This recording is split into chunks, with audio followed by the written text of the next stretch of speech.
Phone எடுத்து மூணு முறையில இந்த போனை ஓபன் பண்ணணும், 3 டைம்ஸ். உதாரணத்துக்கு என் போன் ஐபோன் என் கையில இருக்கு. ஆப்பிரிக்கால இருக்கக்கூடிய ஒரு ட்ரைபல் பொண்ணு அந்த போனை கையில் எடுக்குது, இப்படி பாக்குது, என்னது வித்தியாசமா இருக்கு, ஏதோ டப்பா மாதிரி இருக்கு, சோப்பு டப்பா மாதிரி இருக்கு. இந்த பொண்ணு ஸ்டீவ் ஜாப்ஸ் திங்கிங் என்னன்னா, 3 கிளிக்ல உள்ள போயிடணும்.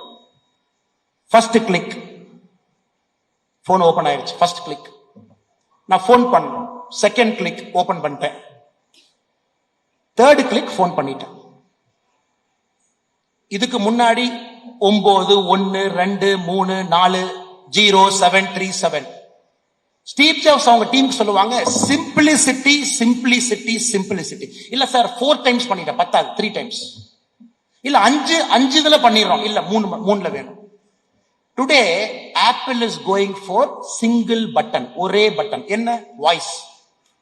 ப்ளீஸ் கால் குருமூர்த்தி அண்ணா, ப்ளீஸ் கால் சரஸ்வதி அக்கா. இன்னைக்கு 1 டிப்புக்கு போறோம். இது எப்படி வந்துச்சுங்க? Thinking and innovation. திங்கிங் யாரோ யோசிச்சனாலதான் இன்னைக்கு இந்த நிலைமையில இருக்கு. இன்னைக்கு நீங்க டெஸ்லா பாத்தீங்கன்னா, ஃபுல்லி ஆட்டோமேட்டட் கார்ஸ் இன்னும் அமெரிக்கன் மார்க்கெட்ல பெர்மிஷன் கொடுக்காம இருக்காங்க. இன்னும் 2 மாதத்துல பர்மிஷன் வந்துடும். நான் சமீபத்தில் யூஎஸ் போகும்போது டெஸ்லா சைபர் ட்ரக்ல ஓட்டி பார்த்தேன். ஃபுல்லி ஆட்டோமேட்டட் சைபர் ட்ரக். நீங்க உட்கார்ந்துக்கணும் பார்க்கிங்ல, நீங்க வாய்ஸ்ல சொல்லணும், can you take me to rose avenue 72A would drive street. Car start ஆச்சு, பார்க்கிங்ல ஸ்டியரிங் திரும்பிச்சு, பப்ளிக் பார்க்கிங்ல ரிவர்ஸ் எடுத்துச்சு. டெஸ்லா கம்பெனிக்குள்ள என்னது ரோடுக்கு வரல, கம்பெனிக்குள்ள ரிவர்ஸ் எடுத்துச்சு. சுத்தி 1000 காரை பார்த்துச்சு, 1000 காருக்குள்ள பூந்துச்சு, 1000 காருக்குள்ள ரவுண்டு போட்டுட்டு திரும்ப வந்து என்னைய பார்க்கிங்ல இறக்கி விட்டுச்சு. இன்னும் 2 மாசத்துல இந்த டெக்னாலஜி ரோடுக்கு வரும். 2 months. வெறும் வாய்ஸ் கமாண்ட்ல கார் ஸ்டார்ட் ஆகி நீங்க ஜஸ்ட் உட்கார்ந்துங்க, எல்லா வேலையும் செய்யும். அப்ப இன்னோவேஷன் எங்க இருக்குங்க? டெஸ்லா எங்க இருக்கான் பாருங்க. டெஸ்லா இன்னைக்கு இந்த லெவலுக்கு போனா மட்டும்தான் 100 மடங்கு சாத்தியம். இல்ல இருக்கிறதுல சின்னதா ஒரு இம்ப்ரூவ்மெண்ட் பண்ண, நமக்கு அது வேண்டாம். இந்த இளைஞர்கள் நீங்க அதிகமா கொடுப்பீங்க, நம்ம நாடு நம்புது. This country believes you will contribute more. This country believes you will achieve 13% growth rate. This country believes you will hit 50 trillion. This country believes இந்த நாடு உங்க லைஃப் டைம்ல வறுமை என்பதை நீங்கள் ஒழித்து விடுவீர்கள் என்று இந்த நாடு நம்புது. உங்க லைஃப் டைம். இன்னைக்கு 40 வயசு கீழே யார் இருக்கீங்க, நீங்க வறுமை அப்படிங்கறதை தூக்கி போட்டுருவீங்க. ஆனால் அன்பு சொந்தங்களே, 2வது திங்கிங், கிரிட்டிக்கல் திங்கிங். ஒரு டைரி, ஒரு செல்போனை பிளைட் மோட்ல போட்டு 1 மணி நேரம் யோசிங்க. காலையில ஒரு 1/2 மணி நேரம் நேரமே எந்திரிச்சு ஃப்ரீயா இருக்கிற நேரத்துல திங்க் பண்ணுங்க. திங்க் பண்ணாத எல்லா கம்பெனி காணாம போச்சு. இன்டெல் 1986, இன்டெல் ஒரு சிப் அப்படிங்கறத நம்ம கொடுத்ததே இன்டெல் தான் சார். இன்டெல் தான் சிப். நமக்கு சிப்னா இன்டெல் தான். யாருக்காவது தெரியுங்களா, போன ஆண்டு இன்டெல்னுடைய மொத்த நஷ்டம் $18 பில்லியன்.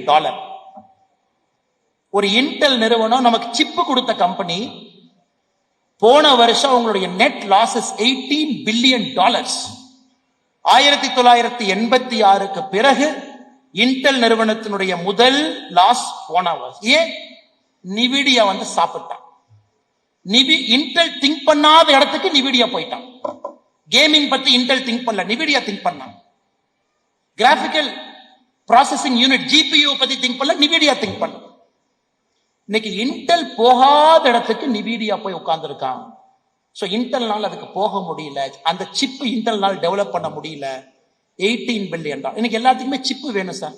டெஸ்லா சிப்பு வேணும், நிவிடியா சிப்பு வேணும், சைபர் ட்ரக் நிவிடியா சிப்பு வேணும். S-400 பாகிஸ்தான் அடிக்கிறீங்கன்னா அது எவ்வளவு காம்ப்ளெக்ஸான கால்குலேஷன் பண்ணும் பாருங்க. மிசைல் அனுப்பிச்சிட்டான், ஆன்போர்டு கம்ப்யூட்டர் பார்க்கணும், அந்த மிசைலுடைய ப்ரொஜெக்டரை கால்குலேட் பண்ணணும், கம்ப்யூட்டர் பேரபோலிக் பார்த்த வேகமா கால்குலேட் பண்ணும், எங்க இன்டர்செப்ட் பண்ணு அது கால்குலேட் பண்ணும். மேல போய் அடிக்கலாமா, 40 கிலோமீட்டர் கம்மியா அடிக்கலாமா, 70 கிலோமீட்டர் கீழே வரலாமா. சோ ஒரு சிப் உள்ள உட்கார்ந்து ப்ராசஸ் பண்ணுது. கரெக்ட் டைம்ல அந்த சிப் லான்ச் பண்ணணும். அந்த மிசைலுக்கு பின்னாடி இருக்கிறது ஒரு சிப், ஒரு ஃபாஸ்ட் ப்ராசஸிங் சிப். இன்னைக்கு இந்தியாட்ட அந்த சிப் இல்ல சார். உலகத்துல ஒரே ஒரு நிறுவனம் ஹாங்காங்ல TSMCன்னு ஒரு கம்பெனி இருக்கு, தைவான் செமிகண்டக்டர் மேனுஃபேக்சரிங் கம்பெனி. உலகத்தினுடைய 90% சிப்பை அவ ஒருத்த மட்டும் செய்யறான். 90% fast chip is manufactured by one company. அவன் தான் நிவிடியாக் சப்ளையர். அதுக்குள்ள நீங்க போகணும் சார், அதுக்குள்ள நீங்க போகணும். நான் பேசுவது ஏன் உங்களுக்கு சொல்றேன் அப்படின்னா சார், நீங்க எந்த லெவல்ல திங்க் பண்ணணும்னு நான் சொல்றேன் சார். நமக்கு நார்மல் திங்கிங்கே வேண்டாம் சார், பெரிய லெவல் எக்ஸ்ட்ரானரி திங்கர். அந்த லெவல்ல கஷ்டப்படுவீங்க. ஸ்டீவ் ஜாப்ஸ் கஷ்டப்பட்டார், சொந்த கம்பெனில இருந்தே வெளியே அனுப்பிச்சிட்டாங்க, வெளியே போனா அப்படி. அவர் ஆரம்பிச்ச 1976 கம்பெனியில இருந்து 1980 ஸ்டீவ் ஜாப்ஸ் வெளியே துரத்துனாங்க. 4 ஆண்டுகள் இந்தியால பிச்சைக்கார மாதிரி சுத்தினார் எல்லா பக்கமும். அப்பதான் நீம் கரோலி பாபா ஆசிரமத்துக்கு போறார். அப்ப நினைக்கிறாரு, என்னடா இவ்வளவு பெரிய நிறுவனம் காப்பி அடிச்சு நிறுவனத்தை நடத்துறீங்களே, இன்னோவேஷனே இல்லையே. அப்ப யோசிச்சதுதான் சிம்பிளிசிட்டி. அதனாலதான் ஆப்பிள் பாத்தீங்கன்னா இட்ஸ் சிம்பிள் ப்ராடக்ட். இரண்டாவது நான் சொன்ன உங்களுக்கு பகிர்ந்த விஷயம் கிரிட்டிக்கல் திங்கிங். நீங்க எல்லாரும் திங்க் பண்ணணும். எப்படி திங்க் பண்ணுவீங்க எனக்கு தெரியாது சார். அந்த வாட்ஸ்அப் எல்லாம் வந்ததுக்கு அப்புறம் வாழ்க்கையே நாசமா போச்சு. ஏன்னா முதல்ல எப்படின்னா 30 ஆண்டுகளுக்கு முன்பு யாருமே உங்களை டிஸ்டர்ப் பண்ண முடியாது. லெட்டர் தான் போட முடியும், லெட்டர் தான் போட முடியும். அந்த லெட்டருக்கு நீங்க நினைச்ச நேரம் பதில் போடலாம். லெட்டர் காலைல 10 மணிக்கு வந்துச்சு, நைட்டு 8 மணிக்கு பதில் கடிதம் போட்டீங்கன்னா வேலை முடிஞ்சது. இப்ப நினைச்சவங்க நினைச்ச நேரம் எல்லாம் கூப்பிடுறாங்க. போனை எடுக்கலனா பெரும் குற்றமா நினைக்கிறாங்க. அது கூட பரவாயில்ல, நினைச்ச நேரத்துக்கெல்லாம் மெசேஜ் போடுறாங்க, அதுக்கு ரிப்ளை பண்ணலனா அதை விட பெரும் குற்றமா நினைக்கிறாங்க. இன்னைக்கு நம்முடைய சொசைட்டி டிஸ்ட்ராக்ஷன் சொசைட்டி. டிஸ்ட்ராக்ஷன், குறிப்பா இந்த 40 வயதுக்கு இருக்கக்கூடிய இளைஞர்கள் டிஸ்ட்ராக்ஷனுக்குள்ள நீங்க வாழ்றீங்க. இதற்கு முன்பு இருந்தது இல்ல. உங்களுக்கு இன்னைக்கு பிரச்சனை, எப்படி அதை ஓவர் கம் பண்ண போறீங்க? எப்படி உங்களுடைய கிரிட்டிக்கல் திங்கிங் கொண்டு வர போறீங்க? போனை சுவிட்ச் ஆஃப் பண்ணுவீங்களா? இல்ல காலையில 1 மணி நேரம் வாட்ஸ்அப், சாயந்தரம் 1 மணி நேரம் வாட்ஸ்அப் போட்டு பயன்படுத்துவீங்களா? இன்ஸ்டாகிராம் 3.5 பில்லியன் பீப்புள் இருக்காங்க சார். 3.5. உலகத்தினுடைய மொத்த பாப்புலேஷனே 7 பில்லியன் தான். உலகத்தினுடைய மொத்த மக்கள் தொகையில பாதி பேர் இன்ஸ்டாகிராம்ல இருக்காங்க. பாதி பேர் இன்ஸ்டாகிராம். எப்படி இன்னைக்கு உங்க போன்ல இன்ஸ்டாகிராம் இருக்கும், என் போன்ல இருக்கு. 3.5 பில்லியன் பீப்புள். அதனால அன்பு சொந்தங்களே, உங்க வாழ்க்கை சாதாரண வாழ்க்கையாக மாறிவிடக் கூடாது. உலகத்தினுடைய சார், இந்தியாவுடைய பெரிய கம்பெனி என்னங்க சார்? ரிலையன்ஸ். பெரிய கம்பெனி ரிலையன்ஸ். ரிலையன்ஸ் மொத்த மதிப்பீடு என்ன? $260 பில்லியன். அப்ப உலகத்தில் இருக்கக்கூடிய கம்பெனி ரிலையன்ஸ் இடம் எத்தனாவது? 53வது இடம். என்னங்க சொல்றீங்க? 140 கோடி பேர் இருக்கிற நாடு. நம்முடைய நாட்டினுடைய மிகப்பெரிய ஆளுமை அம்பானி, அவருடைய நிறுவனம் ரிலையன்ஸ். உலகத்தில் இருக்கக்கூடிய நிறுவனத்துல 53வது இடம் தாங்க. நமக்கு 52 கம்பெனி அதுக்கு மேல இருக்கு. 52 கம்பெனியில 85% அமெரிக்கால இருக்கு. அந்த 85%த்துல 80% கலிபோர்னியா அப்படிங்கிற ஒரு சின்ன மாகாணத்துக்குள்ள சான் பிரான்சிஸ்கோல இருக்கு. அதனால இரண்டாவது விஷயம், நண்பர்கள் திங்க் பண்ணுங்க, அவுட் ஆஃப் பாக்ஸ் திங்க் பண்ணுங்க, தோனி மாதிரி திங்க் பண்ணுங்க. மைக் ஆமான்னு சொல்லுதா வேண்டான்னு சொல்லுதான்னு யோசிக்கிறேன்.